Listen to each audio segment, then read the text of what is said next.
Hey, what's going on, guys? My name's Zach Williamson. I'm a realtor in the Harrisburg area, and today we're going to talk about something a little bit scary. We're going to talk about mistakes. You know when mistakes are pretty common? When you're new at something. When you're the new guy at your job, there's a lot of times where your manager has to kind of correct you and push you in the right direction because you don't really know what you're doing yet. And sometimes that does not feel so good, but it's better to take that direction and learn and grow so you're better in the future. And that's why today we're going over the top 5 first-time homebuyer mistakes.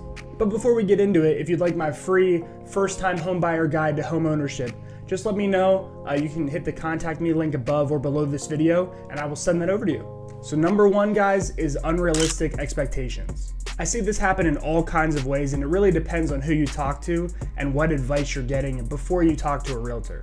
If you talk to your parents or maybe your grandparents about what it was like when they first bought a house, it's going to be wildly different than what it will be like for you whenever you go to buy your first house. Unfortunately, they're just really not going to be caught up with the current market unless they bought recently. Let me ask you this. If you were going to start investing in stocks or maybe Bitcoin or something, and you asked your grandparents or parents what they invested in when they first started, and they said things like Radio Shack or Toys R Us or Kmart, are you going to start investing in those, or are you going to kind of look for a more updated version of the market?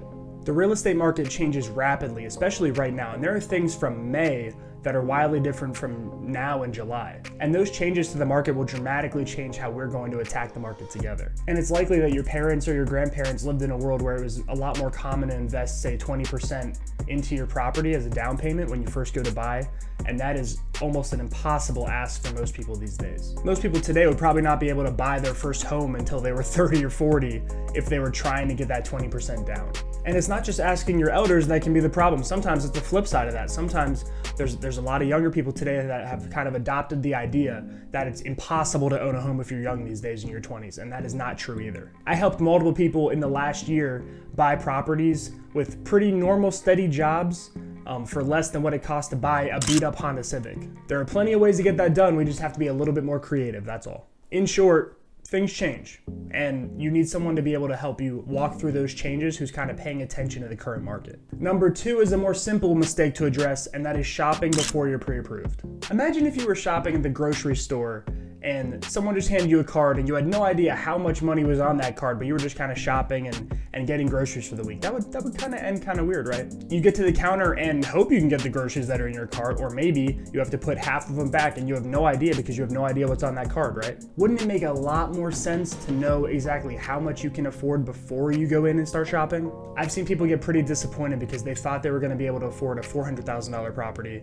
and maybe they go start shopping for those online, and then it turns out that they can only afford a $280,000 property or something like that. And sometimes it goes the other way, where you thought you could only afford an $150,000 property, and then you get pre-approved for $250,000 property, and you're like, woo, that's awesome, right? So make sure you guys contact me, and I can put you in touch with a lender who can help you figure out exactly how much you can afford. And number 3 is waiting for a unicorn. We've all been there, right? We go a little house crazy, right? We're like, oh, I need the perfect marble countertops. I need the pool in the backyard, the hot tub. I want this wide open floor plan. I want the new shade of blue that's on all the HGTV shows that everybody wants on the walls right now. And you know how this goes. And there's a reason we call them unicorns, and that's because most of the time they're mythical. Unless you go with a custom builder, it's very unlikely that you're gonna get every single thing that's on your wish list for your first house. Or you could say it's unlikely that the unicorn will prance onto the market.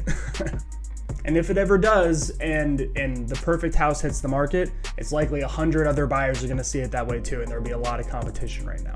But if you really, really think about it, a lot of the properties that don't hit every single box for you are still gonna be great properties for you to live in. And when you buy something that maybe needs a little bit of updating, that can actually be a good thing. You can add more value to your home over the time that you live there if you update things like the bathrooms and the kitchen and things like that. You can start making some money just for updating your house. And if you're looking for a unicorn for maybe a year or two, in that time, you're gonna lose a lot of money to your landlord that you could have been putting into equity in a house you bought 1 or 2 years ago. So give some other properties a chance and don't get stuck chasing the unicorn. The number 4 mistake is buying a house that you really can't actually afford. Just because you can get approved for a $500,000 house doesn't necessarily mean you should buy a $500,000 house. There's something in the real estate world that we call being house poor. And the way you become house poor is spending more than 50% of your household take-home income on your house payment every month. When you do that, it makes it really hard to save any money or invest.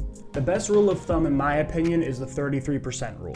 What you do is you take your monthly take-home pay, your household monthly take-home pay times 0.33, and that'll give you the amount that is kind of safe for you to use as a monthly payment. And the number 5 mistake, and this one is really prevalent right now, and that is letting your emotions get the best of you. Getting a home right now is challenging. It is a serious challenge. It's getting less so that way, but it's still very challenging right now. And there are all sorts of things that can make you very emotional right now. Getting outbid for a house, losing to a cash offer is really difficult. Watching your interest rate go up like we saw a few months ago, that was really hard. The best thing that you can do to kind of adapt to these situations is to relax, take your time, stick to your budget, stick to a game plan. That way, if things go wrong, it's just whatever, We have to just accept things we can't control and do our best within this market. And believe me, as a realtor, it's been very tough on me too, but this is the kind of philosophy that I've adopted. Persistence will pay off. You'll learn things throughout the process, and at the end of it, you'll get a home that you really like. Try not to get too emotional, guys. I know it's difficult right now, but hang in there. We got this. But that's it for this video, guys. Again, if you want my free first-time homebuyer's guide to home ownership, go ahead and hit that contact me link. It'll be above or below this video. You can also call me at this number right here, and I'm happy to talk you through any part of the process if you're a first-time homebuyer or you're not. So as always, let me know if you need anything at all, and thanks. See ya.